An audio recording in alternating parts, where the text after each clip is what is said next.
Ascension. It's all in how you say it. It could be a depressing thing, or it could be Ascension. Ascension. Excelsior. No? Yeah. Exactly. Exactly. Ascension. I am Carl. I am an addict alcoholic, among other things. My sobriety date is August 22nd, 2014. I'm Lindsey. I'm an alcoholic. My sobriety date is September 6th, 2015. Oh my gosh, we're going to do an episode for September 7th or 6th or whatever it is. And Probably, yeah. Yeah, the next episode will be a birthday episode for Lindsey. Okay. This is SoberPod. Soberpod.com. Yeah, SoberPod, keep it authentic, no facades. If it's real, then you know it's ours. Welcome. SoberPod is a podcast dedicated to the idea that one addict or alcoholic helping another is crucial to building a life in recovery. Join us this season as we read from our book, 366 Effing Days Sober, and Lindsey's book, The Spirit Vigilante, or just Spirit Vigilante. And then you can access those books by going to soberpod.com or thespiritvigilante.com and pick up those things. And we'll be touching on a little bit of those in this episode. But hey, as always, stay active, stay sober. Lindsey, what are we doing here? How did we get here? What's going on? What is my name? Where are we? What is happening? How are you How was your doing? week? No, how was your week? My week How was are great. you doing? I'm doing great. I'm at the beach. This is my ocean hair, for anyone who's wondering. I literally just skipped off the beach into this episode. I'm barefoot right now. This is And- Lindsey, all natural. If you're watching on video, by the way. Yeah. By the way, I started doing the videos on the Spotify. I like it. I like it. And then also YouTube is getting a growing showing as well. Really? So yeah. So we're just slowly growing our. We started at Awesome. 1 subscriber. We're now I at like love 36 that. or something like that now. So Good. hey, so whatevs, go check it out. That's awesome. Anyway, so tell us all about this natural hair in this natural environment. We were just talking about it earlier, so I thought I'd bring it up. No, I've just really been a beach bum this summer, and I say that not in a degrading Not in a way. drinking, waking up in the beach kind of way. No, just letting myself relax, but then also still getting writing done, getting work done, but my days just look different. I'm still going to a lot of yoga, a lot of meetings, a lot of writing. But I've probably spent more time at the beach this summer than not. So I'd say. That's a good deal. Any time you can spend more time at the beach than not, I think is awesome, especially for Right. us inlanders, right? People who are not on the beach all the time. Yeah. It's like it does Yeah. change your thinking. There's something about the water. I once read in a horoscope, like back when I was like 12 years old, it said like, you're a Scorpio and you feel comfortable Of around. course you're a Scorpio. Yeah. That makes you so feel much comfortable around sense. large bodies of water, and I was just like, oh, I absolutely do feel comfortable. But then again, so does 90% of the U.S. population. So really, that statement kind of, we live at the beach, a lot of us. Just saying, it's a lot of coastline for a lot of us. So. Yeah. So We come from water. So So and I got my body is like got water in it, like you know what I mean. It's what do they say? It's like 90 whatever percent or something. I think like don't even know. 80% water or something like that. Yeah. That's it. That's crazy. It's still crazy. I don't care what you say. So what are we doing in this episode, in this topic, in this podcast? What are we doing again? What did it say? One addict helping another. Blah blah blah blah. Yeah, I think we're so in a lot of our podcasts and a lot of sobriety, we're focused on the individual as we need to be. I'm focused on how Lindsey can stay sober. Carl's focused on how Carl can stay sober. And part of that, and part of, I'll speak for myself, how I stay sober is helping others stay sober. So it's kind of this balance of protecting yourself, protecting your energy, and using what you've been given and gifting that to others. So I think we just kind of want to talk about that and how, what that looks like and how that comes to be, that we even want to change our selfish ways in recovery. Talking about selfish ways, I'd like to read something really quick from September 1st from 366 Effing Days Sober. Oh, I love that book. Okay. By the way, I have your book open too, and we're going to be reading from that throughout this episode too. Beautiful. You have a chapter which is titled Ascend, which is where the topic of this episode comes from, Ascension. So, so September 1st, ready? I'm going to get this out of the way. September 1st, you're not the only one. You are selfish. That's all there is to it. It's not the end of the world, but it accounts for many of the issues you have with others.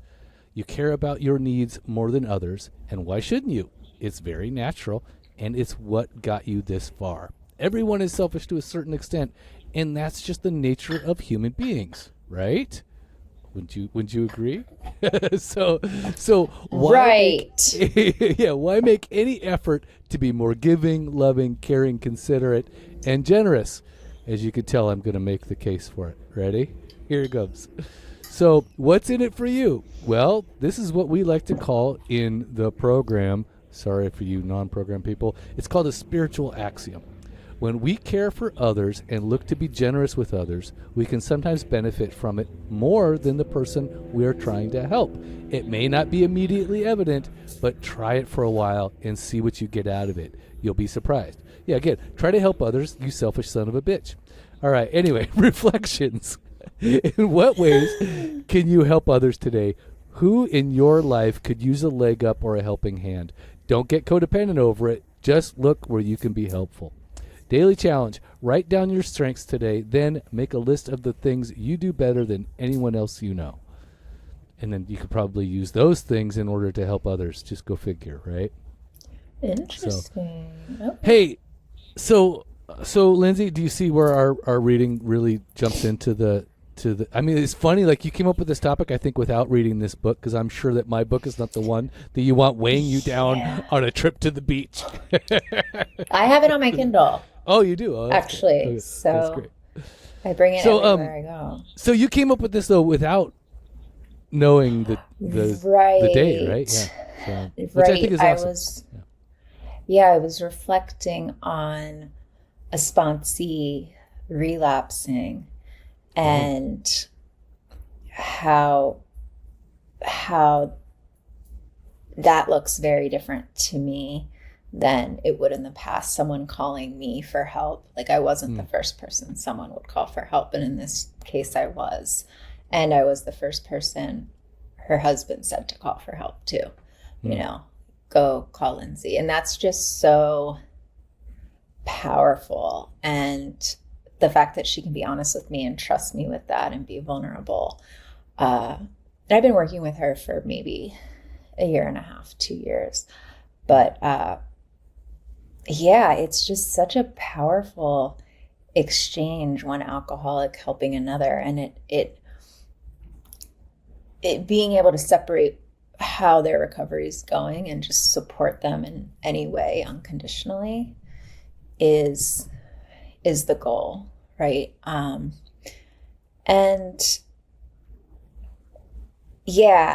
think I was taught that you can't keep it unless you give it away, and that's so true.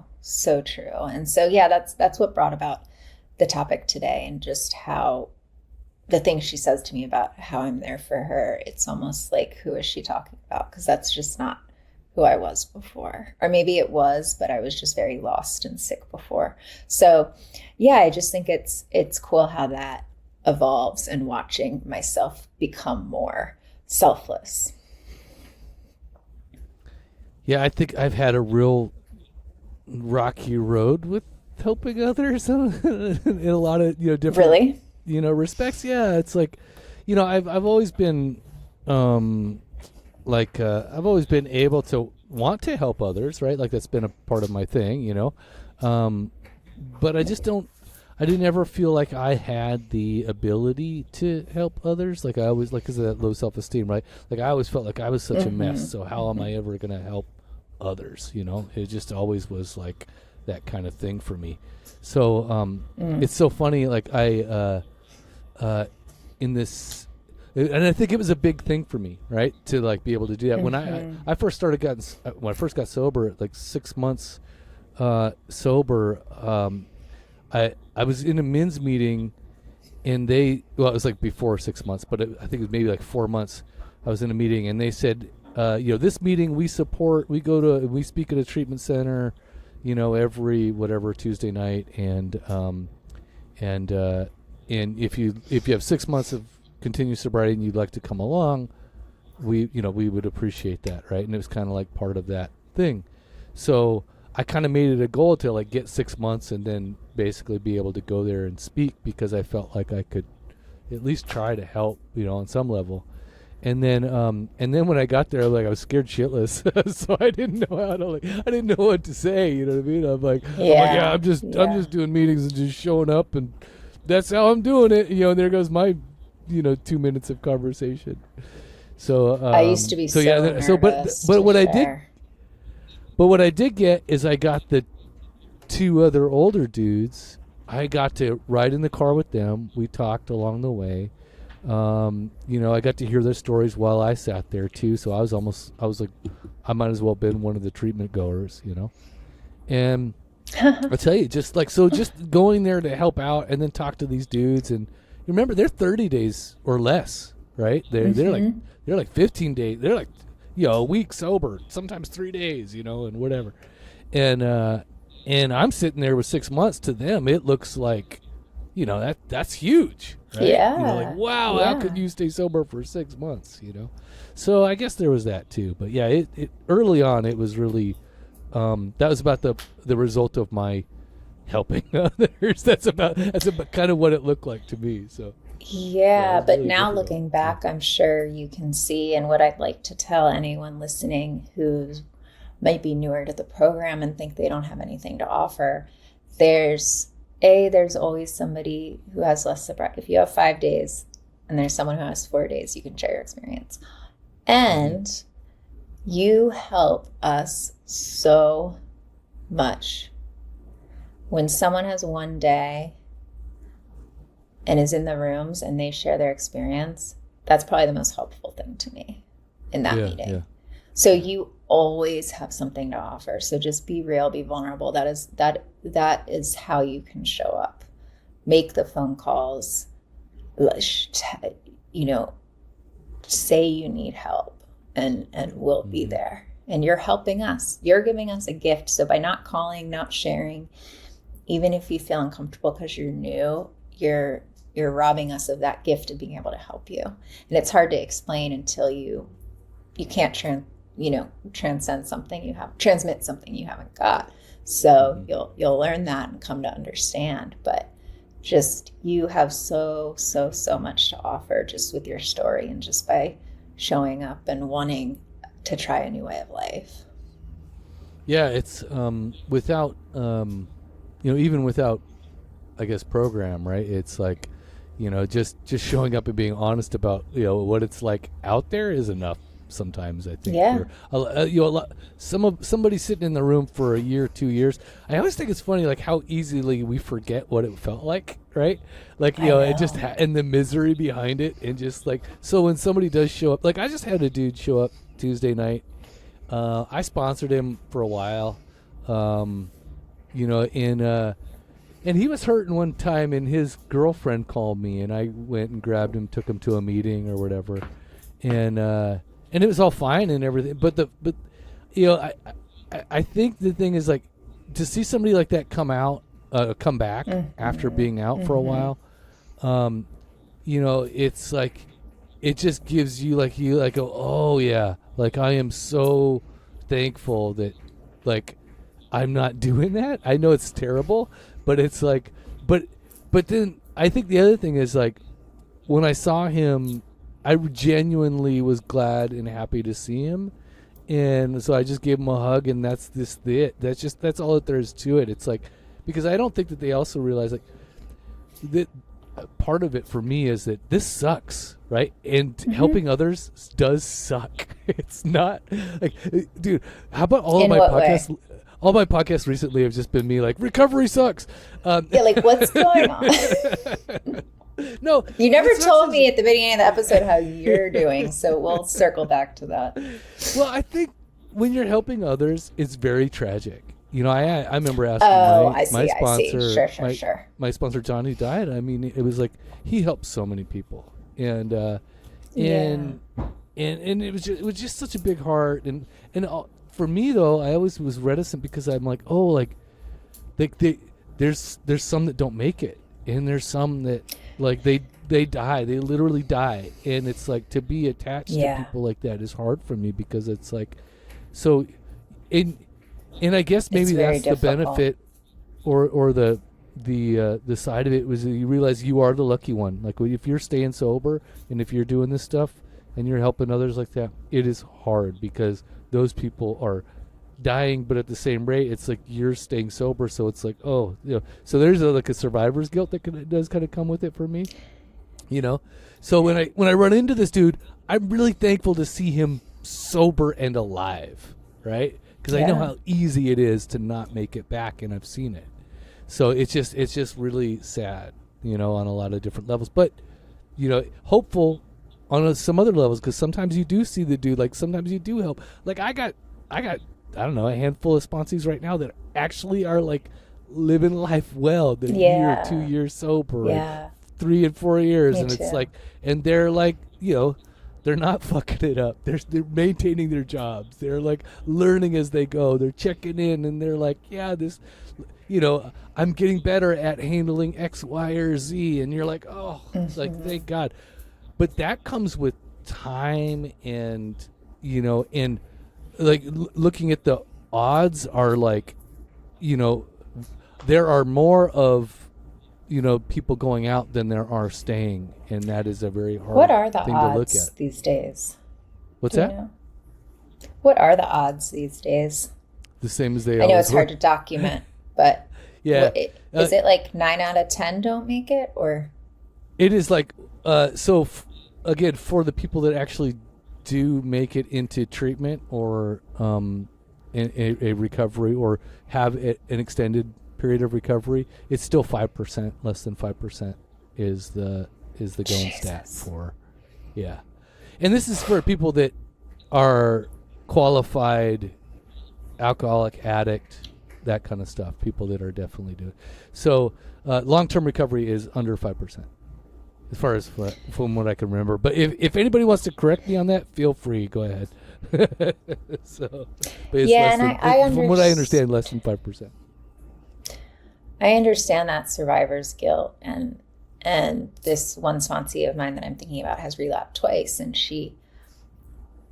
both times she said, Lindsey, I don't understand, why can't I get it? You didn't relapse. And I said, everyone has a different story, you know, like don't beat yourself up, talk to people. There's plenty of people who have relapsed, like, so.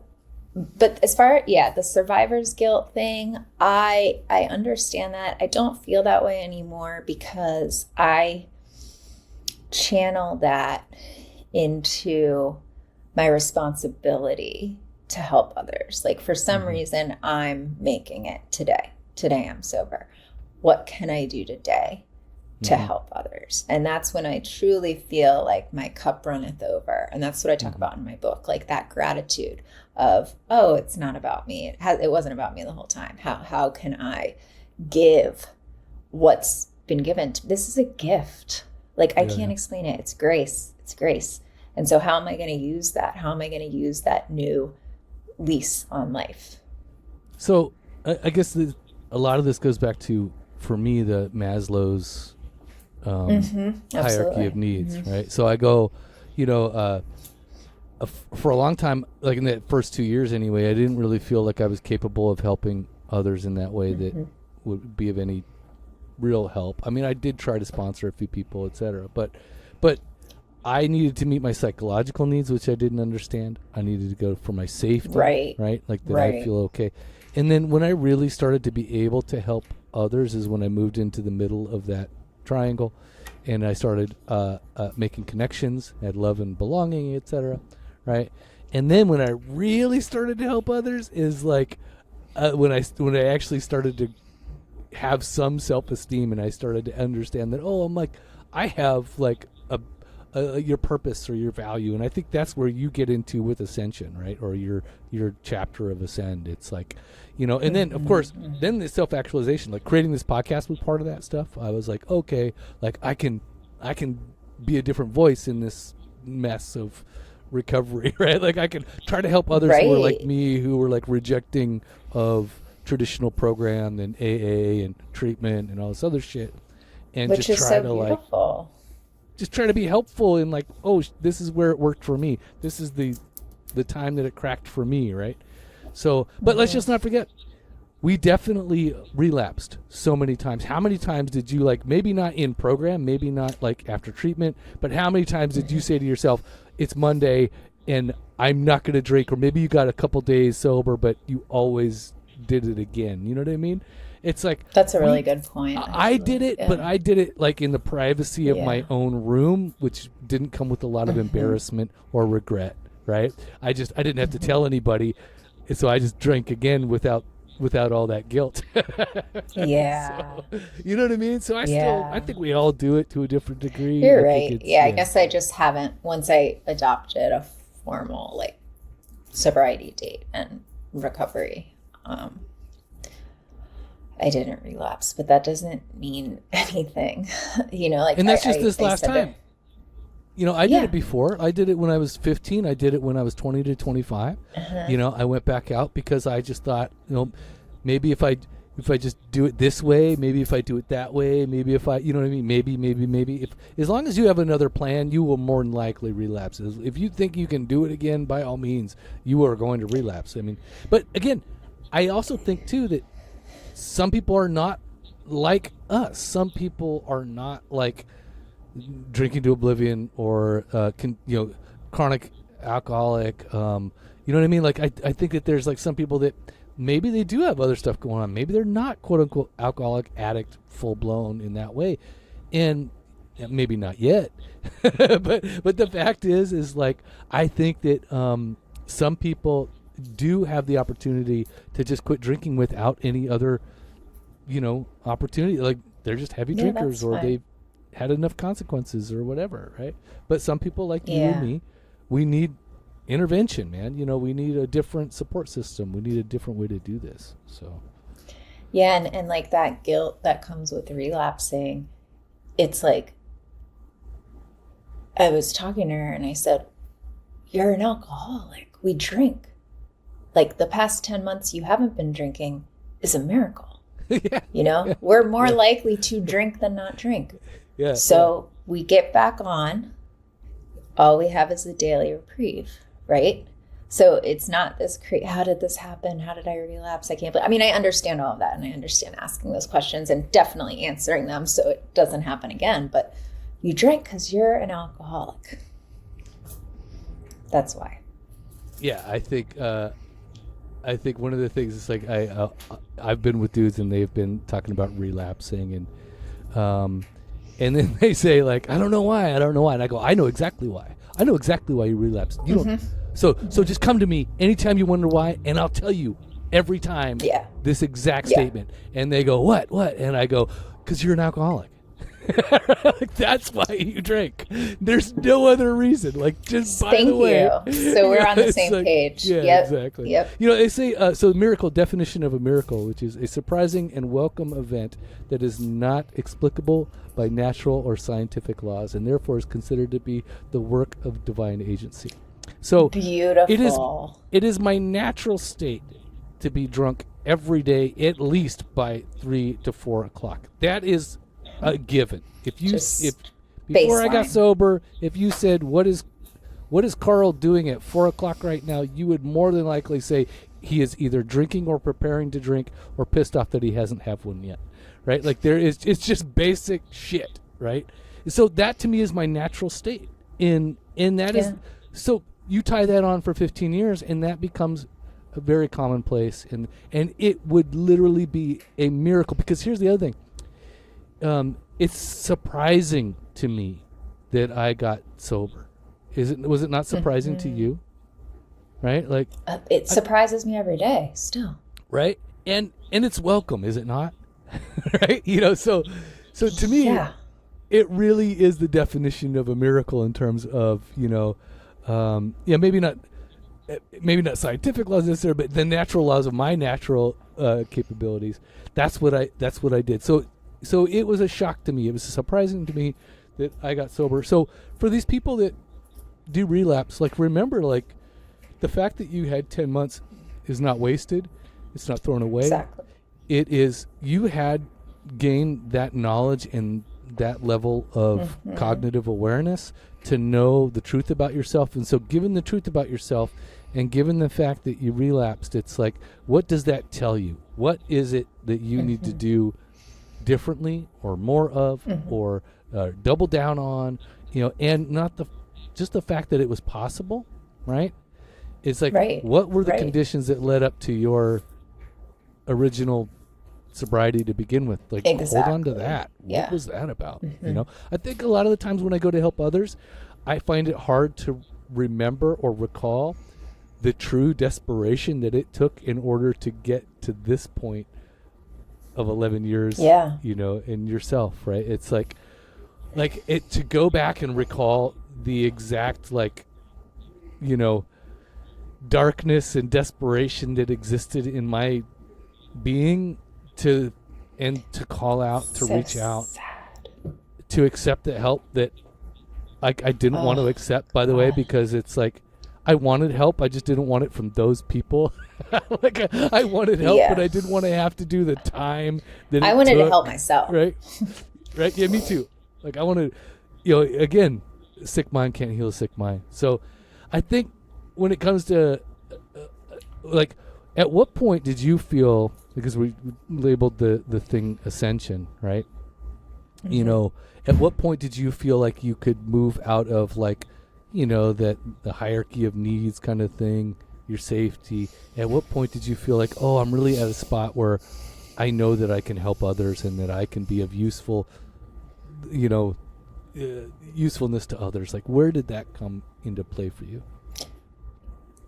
In a timeline sense, or in a kind of milestone kind of way? Like, at what point did you feel like, at what point do you feel you could actually turn around and help somebody else? Like, what circumstances took place in your life where you felt, you know what, I now can turn around and help other people? What had to happen to make that feeling come? Yeah, I think it was definitely an evolution, just like how they say sometimes the spiritual awakening is of the educational variety.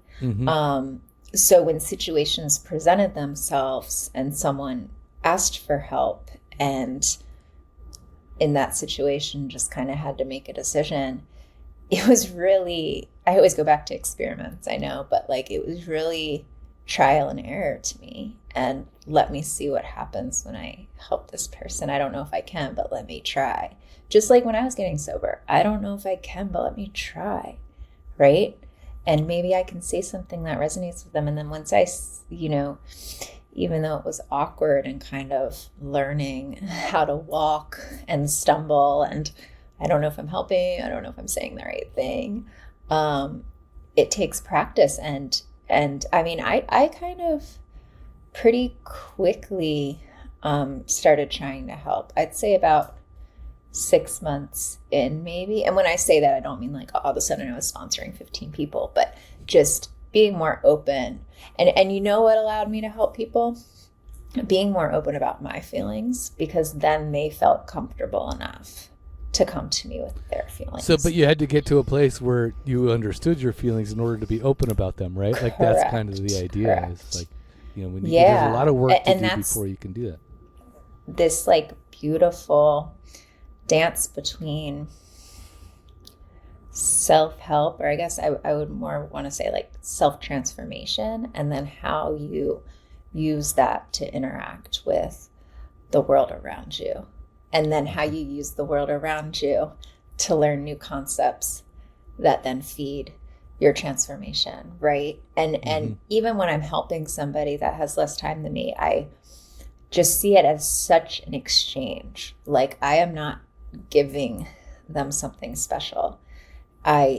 We're learning from each other, and all I can do is share my experience, I don't know if there was a defining moment, but If that's, I don't know if that's helped, if I answered Well, your it was question, but clearly it was a transitional kind of a course. thing. You maybe not, maybe it was a window. Maybe it was like, maybe it started with just a simple like, hey, I think I can help that person. If, and then you maybe gave it some thought. Maybe they didn't ask for help or whatever, but maybe you thought, wow, I could probably help that person because I've done something similar or whatever, right? I think in your book, you talk about, in chapter 8, you say ascend, and you say, you give it a definition. A lot of definitions in this episode. I love words. So definition of ascend is to move upward, to rise and from a lower level or degree. They watch their balloon slowly ascend into the sky, right? So you're talking about just from a lower level to a higher level ascending. And then so you talked about this, and this is what you just said basically, but differently. When you are living your truth and your passion, you are aligned with the universe. You are collaborating with the spirit, and you show others that it is okay for them to be the main character of their own lives too. And then yada yada yada. You see a lot more stuff, but you say, what is it? Like, I knew I was supposed to. It's the very end of this chapter, or this section. I knew I was supposed to spread a message and answer the call I had ignored for so long.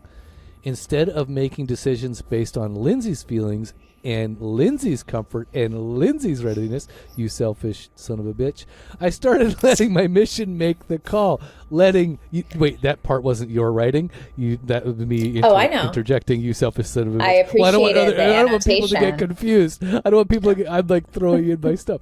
So I'm going to read it over. Lindsey's comfort, Lindsey's readiness. I started letting my mission make the call. Letting spirit make the call. Does this person, place, thing, action support my greater purpose or detract from it? I set my ego aside. Discernment became my easier and eventually second nature. Life got simpler. Boundaries grew clearer. I love that part. I realized everything I did or didn't do was one step closer or further away from aligning with spirit and thus making the greatest impact possible in a way that only I am capable of. And which is like, it goes back to whatever 12-step language as well. Like, we are uniquely qualified to help others where other people can't necessarily help.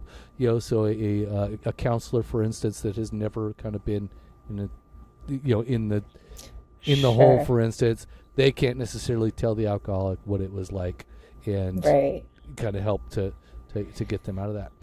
So and just to relate that to sobriety, like a footnote to that, and to transpose it into the subject of alcoholism, it's kind of like does this person, place, or thing support my sobriety and my health and my recovery? Is this taking me one step closer to a drink or one step farther away? So kind of just asking yourself that moment to moment. And I also just wanted to clarify the main character, because that sounds very millennial, grandiose. I'm a Leo, so of course it is all of those things. I can see that. Yeah. And I am all of those things, and I do live boldly, and kind of out there in the public eye. But at the same time, main character means that you're the one in charge of your life, and you're the hero of your own life, and you're the one who is in the focus and care on who it is that you should be focused on to a certain degree, right? Like, again, are all these decisions supporting the care and love that I need, right? That's kind of like a more caring way to say main character. Not main character energy, just main you understand character. What I'm saying, right? Yeah, exactly. Let me tell you, gotta love those youngins. Yeah, because it can sound arrogant, but it's not. It does, yeah. It's not. Yeah, exactly. And I think, in this case, it's like, you talk about ascension in terms of, well, you say it here, I set my ego aside. It's in that copy right there. I set my ego aside, which is a big part of what we have to do when it comes to focus and help on others. Every day. And when it comes to ascending, it's like that, even, by the way, I just argued with my wife this morning, and ironically, I after our argument, because I hadn't even had my tea yet, and then I go to read my own frickin' book, and the first words that I read in my own book are literally, "You are not the only one. You are selfish." And I was just like, "Dang it!" I'm like writing to myself, right? Like, you know. Yep. Like, Oh God, I feel that. So, I feel that. so I don't know. My point there is that for a lot of what we do, in the way that we've behaved in our past lives, in terms of our alcoholism, in terms of our selfish and self-centeredness. Yeah, I know that, like, if some of you hearing this are like, oh, that's just program speak, but it's not. That's like life speak. That's like human speak. That has nothing to do with program or recovery. It has everything to do with like principles and values, right? And I think the idea that, like, you know, I say it all the time. It's like, you know, if it wasn't for other people, this would be a really good life, right? But part of what I need to understand is that when I make other people's lives better around me, it will always better me, right? And when it comes to helping others, it's like, you know, especially in, you know, sobriety and recovery, you're right. I get so much more out of helping other people than I ever imagined when I first start doing it. When I first started doing it, I was like, why am I doing this? Why this dude wants? Did you see it as a hassle? Yeah, I did. I was like, this is stupid. And then these losers, you know, and like, why can't they just figure it out? Why can't they just da-da-da-da? And then I have to, because we figured it out so well alone. Right? Yeah, exactly. I have to recall like how messy I was, and it's hard to like do that. So I always have to kind of temper that. But one of the things that happened for me, and it still does, which is the sponsor, right, that I had, John, my sponsor, John.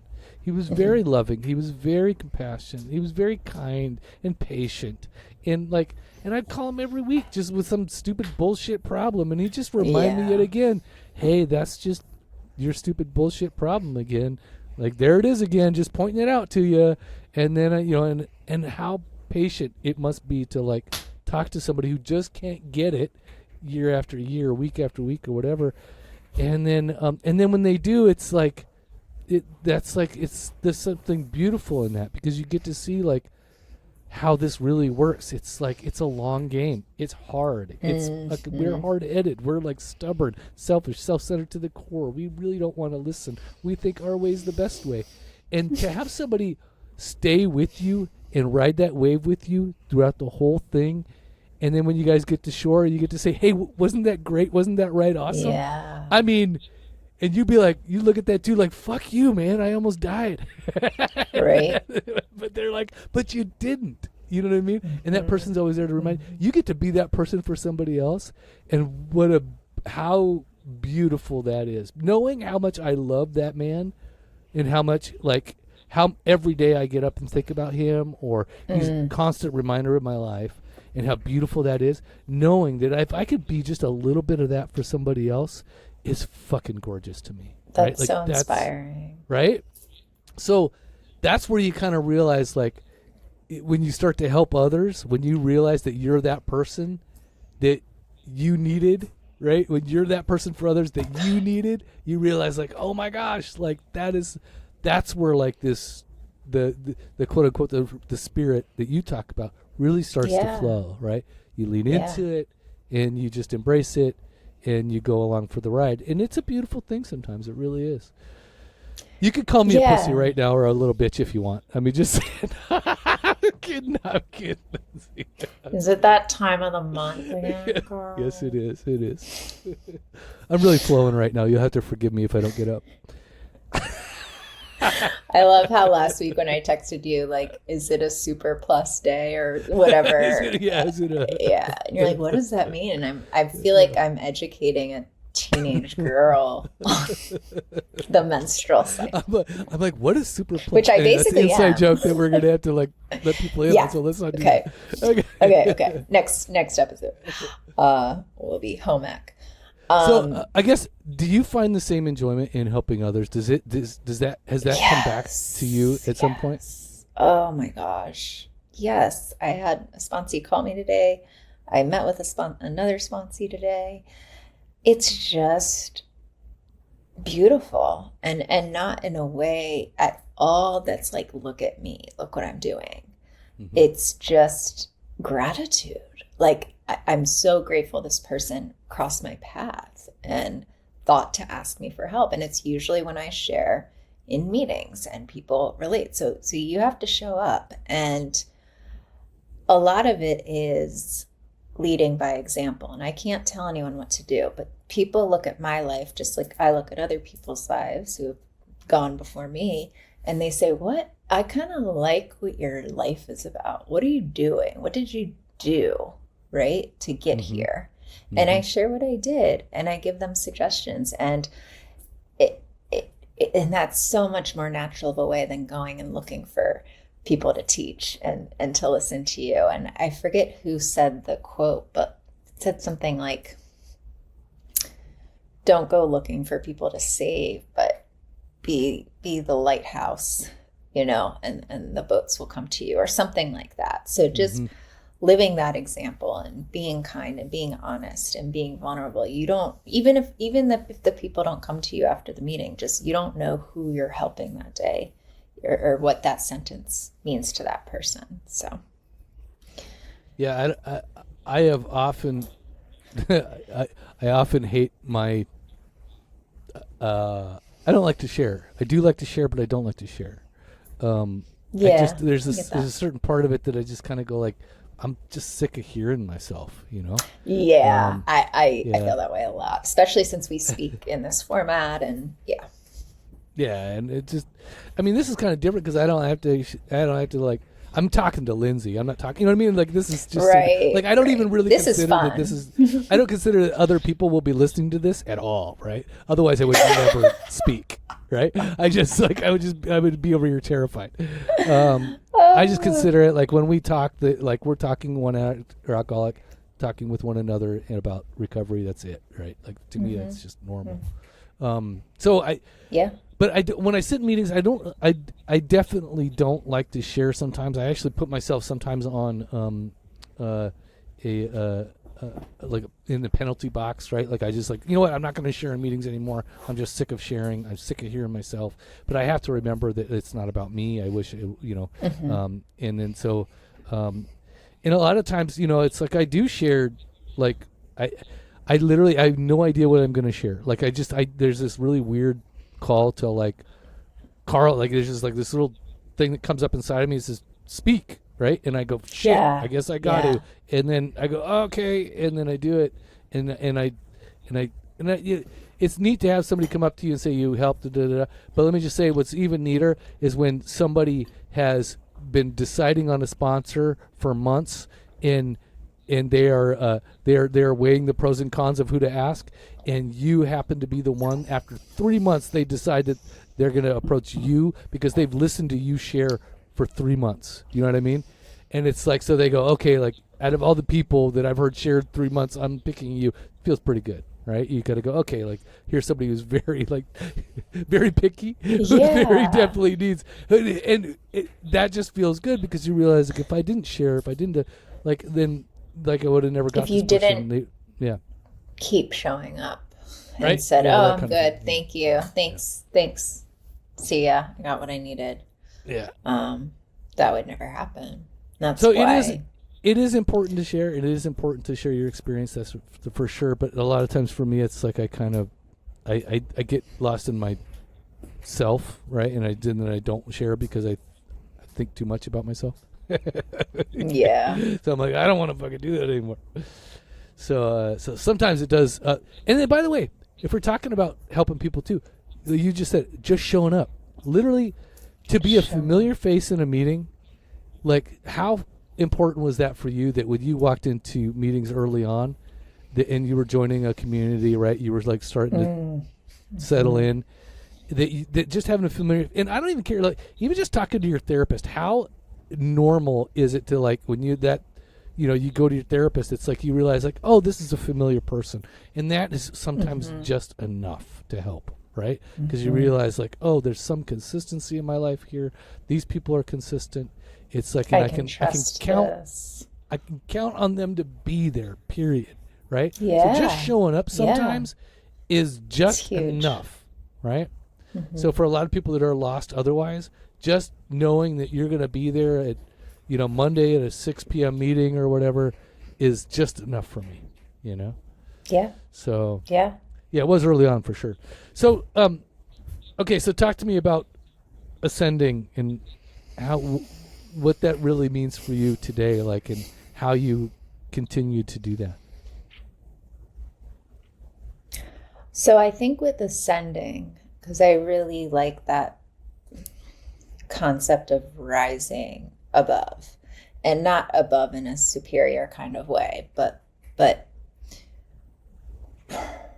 when your world gets bigger and your world expands and you learn more and you open your mind and you open your heart and you become honest and willing, then your perspective changes. And for me, I became more sensitive to other people's needs and seeing where I could help and realizing that it wasn't all about me. Whereas when my world's really small, and I can notice when it's getting smaller, when my world's very small, it's all about Lindsey. It's not main character Lindsey. It's Lindsey's the only character and everyone else is against Lindsey. And it's a really cold, hard way to live. And I used to live there permanently until I got sober. So I think of it as just kind of this lightness of warming up. And I was talking about it today. Like I felt when I was so cold when I entered sobriety, and I just kind of thawed out and was able to drop some stuff. So I like the balloon example sentence that I used in that. When you first read that, I was like, that's so random when I put that. And I don't know why I put that. But right now, thinking of it, it's kind of like this lightness and this buoyancy and the whole wearing life like a loose garment type of thing allows me to flow with life and see where I can be of service rather than running the show and, all of that. So I think that's where I was going with the ascend theme for that chapter and why I thought it would be a good ending. I looked at it as like the hierarchy of needs kind of thing, and the top of that pyramid is like self-actualization. And in that self-actualization, it's like because you freed yourself from all these other worries, all these other concerns, or these necessities, or the things that are kind of holding you back. I think one of the things that we don't realize early on in our recovery is how much energy we spend in our alcoholism or drugs, covering up one thing to serve another, to going from one thing to another, just like willy-nilly bouncing off the walls like a fucking pinball machine, right? We just don't understand the energy that it takes to maintain that mess, right? And then when we start to get through this stuff, it's like, and we ascend, for me, it was like, what I didn't understand is how much energy I was going to have for other things. And and because, like, in that 6 months when I started doing those treatment center speakings, I was like, how am I going to have the energy to go to this place on a Tuesday night and stay there until 10 o'clock and get up and go to work at 6 in the morning? And you know what? I found every time I did it, I had the energy. And I was like, how is that possible? My sponsor, John, would say, like, dude, like, that's literally like the spirit moving in you. You find that you have the energy because that's what you were intending. That's what you're intended to spend do. The energy on. That's your purpose. That's your meaning. Yep. That's like, it's like so when you're living your purpose, quote unquote, you find that the energy just comes. Even though, like, in the earlier stages, like, I didn't understand that. I just spent, like, I was just like, how am I going to do this? How am I going to go to these meetings, go to my job, take care of my family, make the money, like, how can I add this recovery? Like, because the thing, we always tend to forget, you take away the mess that you had to manage and you realize, like, all that energy exists, right? And it always existed, right? You just weren't utilizing it the way that you could have. Yes. And so when you start moving in, and you start moving into your self-actualization and your ability to take action, you, like, have more ability, more time, more energy, and to do those things that you just could not even fathom before. So it is really a strange thing to consider, to like, move through recovery, move into a solid state, a steady base, and then you kind of go like, okay, because one of the things I always wanted to do is I wanted to do my own thing. I wanted to go do my, I wanted to focus on my shit. And then I was convinced at some point that if I did that, I would probably not have the life that I was working towards, or that I truly wanted. What I understood is, if I got to that plateau, right, and I started making that foundation, and I started to go do the things that I wanted to do, Carl's selfish, self-centered mind. I wanted to go, invest in my business. I wanted to go make more money. I wanted to go win awards at this and that and the other. I wanted to do these things, and I wanted to be all this ideal of something I am definitely not. And if I went to go do these things, I would more than likely end up drinking it again. That was a inevitability that I started to understand, knowing what I know at that point. Yeah. So what I was told is that, Carl, if you seek balance, and if you seek like the things that we're talking about in terms of, spiritual, principles and values and morals, and in living more righteous, right? Like, you will get way more than what you ever imagined that you would get, which I always say in recovery, which I cannot stand. It's like, you'll get a life beyond your wildest dreams, which is not true. I never understood that. Because you. Now I do. You don't. You get don't a feel life that way? different than, like, my wildest dreams were like 3 hookers, a hot tub, and a bunch of meth, and Well, I think the whole point is that. But your wildest dreams change, because a lot of people say, like, everything I have today aren't the things that I wanted when I got here. Totally. But now I'm living a life beyond my wildest dreams. So, but I understand what you're saying. Yeah. I had a different set of dreams, right? Like, they were not the same. Or, again, I wanted to succeed in business. I wanted to have money, and da-da-da. And I was like, now I redefine that stuff, and I know what a new freedom and a new happiness looks like to me today. So it's a very different course to take. But I guess what's my point in all that is to say that, like, I understood that by helping others, by ascending in a different way, right, I started taking a different path that wasn't necessarily aligned with my old self and my old ego in the old way that I perceived the world. So I got to understand things differently, and I got to live differently and live for others in a different way that I never knew was possible either, right? So it's not. You don't always get the recognition, by the way. I just want to point that out.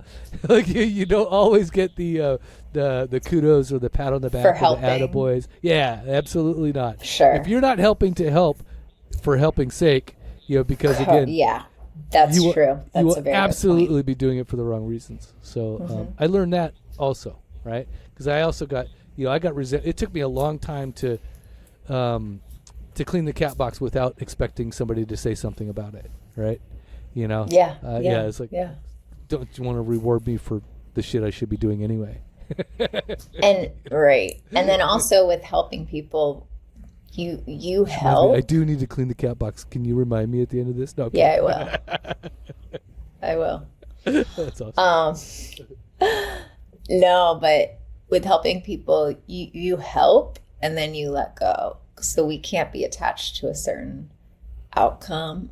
It has nothing to do with us. Like I just said, my sponsee that relapsed, she relapsed because she's an alcoholic. I can only do what I can do, and it's interesting because until this moment, I just realized that in no way did I think, oh God, what did I do wrong? Oh, that's good. As a sponsor at all, which is probably growth for me, but because it's all about me. Yeah, so if somebody did something, it must be me because I'm not your fault. important. Yeah. So no, that's an interesting insight on a personal level. No, it's a very positive insight because it's so true. I have one sponsor that is a chronic relapser, and I care for him deeply. I really do. I wish that I could call him right now and take him to a meeting, and then that would be the end of his adventures in alcoholism. But the fact is like I've known him now for it'll be 9 years, and I sponsored him starting maybe about 6 years ago, and he's just been a wreck ever since, and I don't take any responsibility for it at all, right? And nor responsibility for his recovery on the positive side of it either, right? You know what I mean? Like it's it's like, and same as if you're dating someone too. I don't know how many listeners we have in that situation, even if you are an addict dating another addict. My sponsor said when I was in a relationship with that, which was so interesting to be on the other end of it, and the one who was kind of trying to help somebody get sober. And my sponsor said, you can't get anybody sober and you can't get anybody drunk. And that was just, sounds so simple, but that was so helpful for me to hear.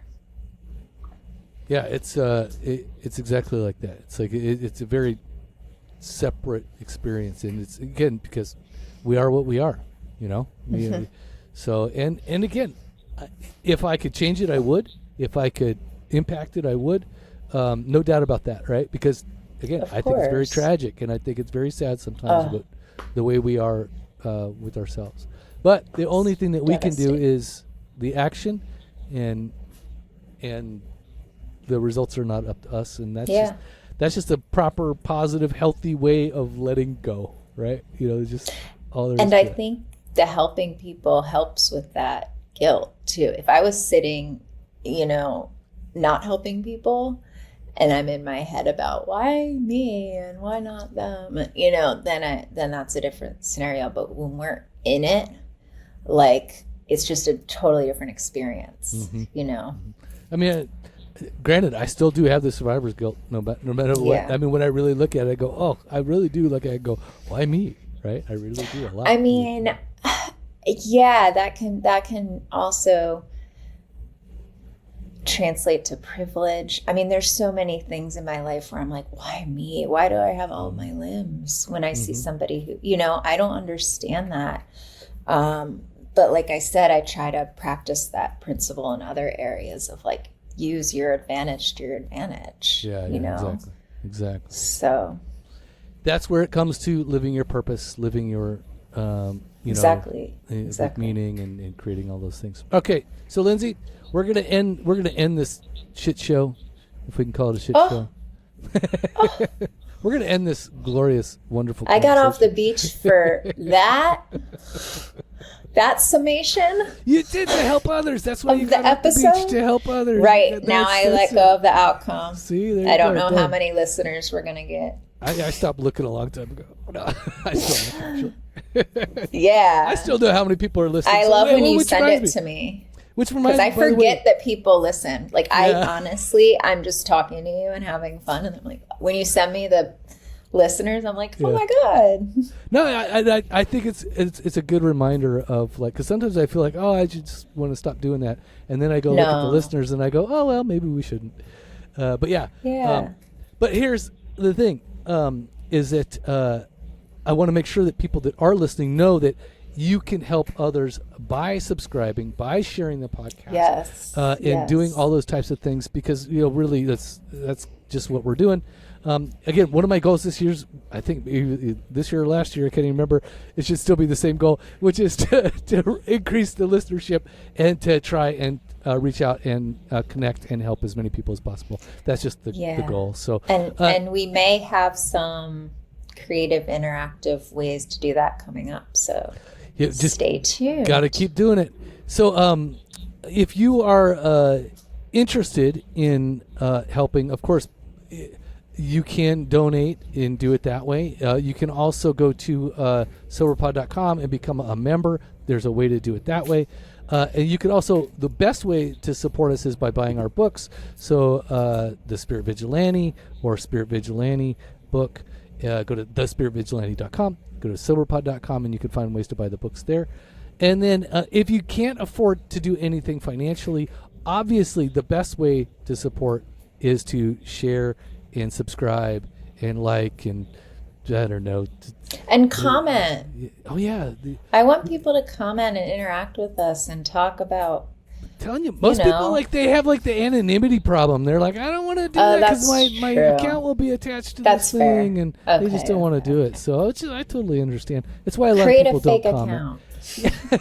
Create a fake troll us. Just troll us. I don't care. I just want some interaction. Go create a throwaway on Reddit. We're also on Reddit, right? So you can go and just interact with us on Reddit if you want to do it that way. Use the dark web. I just want you to comment. Use the dark web and reach out. Tell us what you think.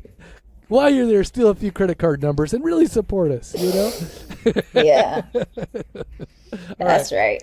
So, Lindsey, I think that's it. That's all we got for this September Labor Day 1st. I hope you have a wonderful rest of your beach vacation and that you continue to come out of the beach with that awesome hair without having to blow dry it or anything. So, thank you. It's my favorite style, just how it feels. There's nothing like coming out of the ocean. Highly recommend. No notes. No notes. All right, people. So what do you say to the kind, loving, vivacious, victorious people out there? I will say, trust your truth.